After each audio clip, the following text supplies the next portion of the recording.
নমস্কার, শুভ সকাল। আমি কুমকুম। আমার ব্লগ একটু আদ্রতে আপনাদের সকলকে স্বাগত। আজ মঙ্গলবার, সকাল এখন ৮টা। সারাদিন প্রচুর ব্যস্ততা আছে। কি সুন্দর দেখুন, বাইরে রোদ উঠেছে, কিন্তু একটা হালকা হালকা ঠান্ডা ভাবও চলে এসেছে জানেন। বেশ একটা ছ্যাঁকছ্যাঁকে ভাব লাগছে, একটা হালকা হালকা ঠান্ডা। যাই হোক, কাজ শুরু করে দেওয়া যাক। আমার চিয়া সিডও ভিজে গেছে। চলুন। সারাদিনই স্কুল আছে, টিউশন আছে, আর আমার কর্তার তো অফিস, এই সমস্ত নানান কিছু চলবে। তো সকাল থেকে এই সমস্ত রান্না বান্না সব কিছু। যাই হোক, ঢ্যাঁড়স সবজি পাতি, এখানে একটু চাল কুমড়ো সমস্ত কেটে কুটে রেখে দিয়েছি, একটুখানি ডালও হবে, আর ছোলার ডালও ভিজিয়ে রেখেছি জানেন। সেটা টিফিনে নিয়ে যাব, ছোলার ডাল আর রুটি। তো যাই হোক, চলুন এক এক করে রান্না বান্না সেরে ফেলি তাহলে।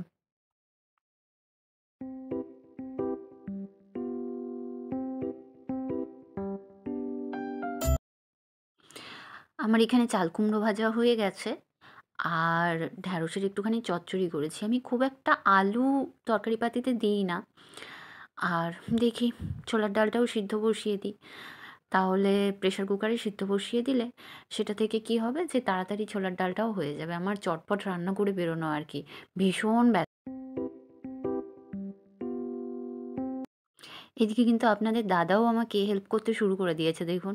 বিছানাপত্র গোছগাছ করা বা একটু টুকিটাকি হেল্প না করলে তো করা যায় না, না? যাই হোক, এদিকে আমার এমনি খাওয়ার জন্য, যে ভাতে খাওয়ার জন্য ডাল, তাও রেডি হয়ে গেছে। আটা মেখে ফেলেছি এর মাঝে। টিফিনের জন্য ছোলার ডালও আমার বানানো রেডি হয়ে গেছে। এগুলো এবার কন্টেনারে ঢেলে দেবো, তাতে একটু ঠান্ডা হয়ে যাবে। আর দুপুর পর্যন্ত তো থাকবে। যদি বাই চান্স একটু নষ্ট হয়ে যায়, ঠান্ডা হয়ে গেলে সেই জিনিসটা প্যাক করে নিয়ে গেলে একটু বেশি সুবিধা হয়। তারপরে স্নানে চলে যাব। ৪টে রুটি হবে, তার মাঝে করে নিই। ও দুটো, আমি দুটো, এই আর কি। ব্যাস।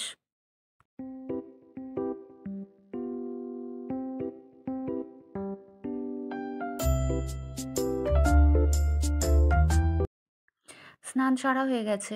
এবার রেডি হয়ে নিই। যা ঠান্ডা ঠান্ডা ভাব পড়েছে না, এবারে ফুল স্লিভ ড্রেস না পরলে চলবে না। মানে বেশ একটু হালকা হালকা ঠান্ডা ঠান্ডা ভাব লাগছে, আর আজকে ফিরতেও অনেকটা দেরি হবে। চলুন তাহলে রেডি হয়ে নিই।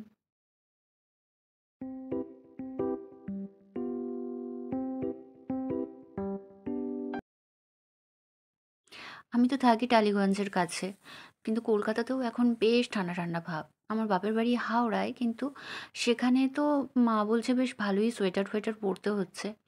আমাদের এখানেও বেশ একটু ঠান্ডা ঠান্ডা ভাব পড়ে গেছে, যদিও সোয়েটার ফোয়েটার সেরকমভাবে পরছি না। এখানে আবার আপনার দাদা বলছে আমার বউটার কি হলো, সে ভিডিও করতে শুরু করে দিয়েছে। যাই হোক, তো ওই জন্য হেসে ফেললাম আর কি।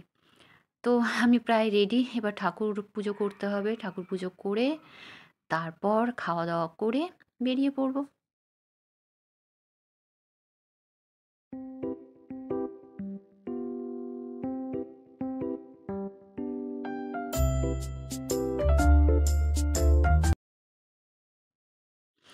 এক্কেবারে রেডি। ব্যাস, এবার যাওয়ার পালা।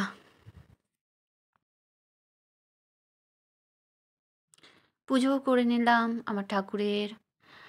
ব্যাস, এবার আমার ফলটাকে কেটে নিতে হবে। ফলও কাটা হয়ে গেছে। খাওয়া দাওয়া করে বেরিয়ে পড়েছি স্কুল। আপনাদের দাদা একটুখানি এগিয়ে দিয়ে গেছে, তারপরে একটুখানি আমি হেঁটে নিই। তারপরে স্কুল।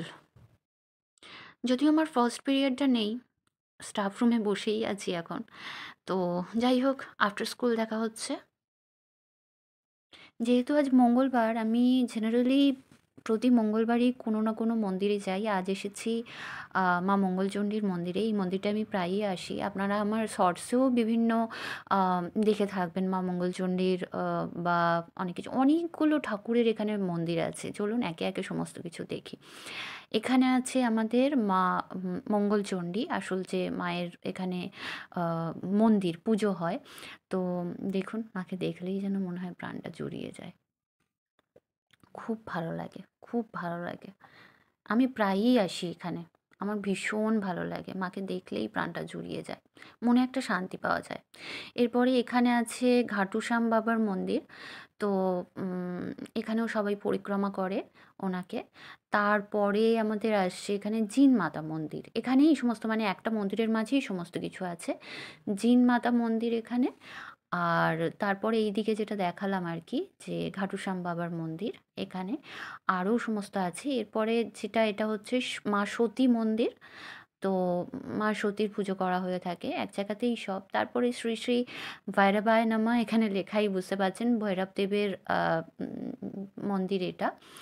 তো চলুন, তারপরে ওই দিকে যে ডান দিকে দেখতে পাচ্ছেন এখানে এই যে আম, আমাদের হনুমানজির মন্দির। এরপরে আছে মা শীতলা মন্দির।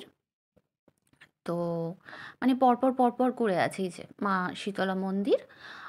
আর তারপরে আমাদের মা শীতলা মন্দিরের এখান থেকে কি সুন্দর লাগছে মাকে দেখুন।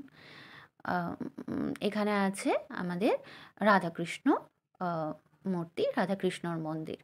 তো ভীষণ ভালো লাগে এখানে আমার আসতে। আমি জেনারেলি মঙ্গলবারে না হয় এখানে বা সিদ্ধেশ্বরী মন্দিরে যাই, কখনো সিদ্ধেশ্বরী মন্দিরেও নিয়ে যাব।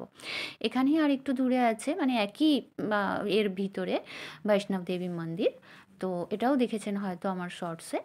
তো এখানটাও কি সুন্দর, চারিদিকে জলের উপরে মন্দিরটা স্থাপন করা হয়েছে। দেখুন এই যে কি সুন্দর লাগছে চারিদিকটা, খুব ভালো লাগছে। এগুলো ঘিরে দেওয়া আছে আশপাশে, ওদিকে গাছপালা বসিয়েছে, পরে হয়তো এই বাঁশ টাশগুলো খুলে দেবে। খুব সুন্দর লাগছে, খুব সুন্দর লাগছে দেখুন। আর এখানটা একটা বাচ্চাদের ছোট্ট পার্ক করা আছে। এই যে অত দূর থেকে ওখান থেকে হেঁটে হেঁটে এলাম।